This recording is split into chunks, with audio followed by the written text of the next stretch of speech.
Good morning. It's the 10th of June, 2026, and I'm Reg Knight. You have probably heard by now that the Trump administration has responded to an alleged downing of a U.S. Army Apache helicopter in the Strait of Hormuz. And Donald Trump said, and I quote, Iran must now pay the price.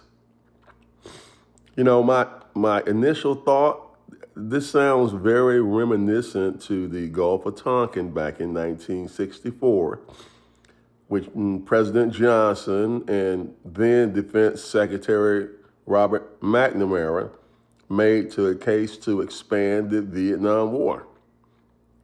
And we come to find out years later that there was no such incident and it was all trumped up, pun intended, to get America more involved into a war that ultimately cost over 58,000 American lives and millions of Vietnamese lives. It seems that we never stopped paying the price for his mistakes. The Strait of Hormuz was open and operating as it has for who knows how long, until he and Netanyahu decided to start this war. Netanyahu continues to press into Lebanon, even though they have a ceasefire agreement, and the Israeli army has never stopped bombing and shooting civilians and demolishing homes. So when do they pay the price? We had even Republican Congress people telling Trump that this tariff business was a bad idea. And he pressed ahead anyway. And now we have alienated every civilized nation on the planet. No one wants to work with us. And now he is fighting tooth and nail to pay back all that tariff money that he has extracted from people and businesses. When does he pay the price?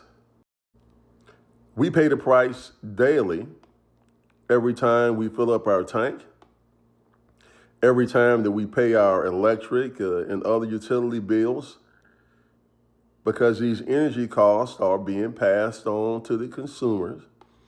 And just this morning, it was released that inflation is up to 4.1%, the highest it's been in over 3 years. That was right when former President Biden had taken office and was trying to deal with COVID and a economy that was on the verge of collapse. I mean, when do we stop paying the price? We can't even sit down and watch a basketball game without this idiot interjecting himself, as thousands of New Yorkers wanted to cheer on their beloved Knicks. Man, that's all they wanted to do. But he decided that he wanted to go on the largest stage as far as basketball goes to take a nap. And so thousands did not get a chance to attend those outdoor parties or look at those gigantic screens because of security concerns. When does he pay the price? I'm convinced that until the natural order takes charge, that we're going to continue to pay the price, because this war in the Middle East is going on for no end, and it appears to me he's making a case to eventually send ground troops in. And this is not his opinion, this is Netanyahu's, because Trump goes from one day he wants to make a peace deal to now they have to pay the price, and they took too long to negotiate. Netanyahu has said from day one he has no intentions of negotiating.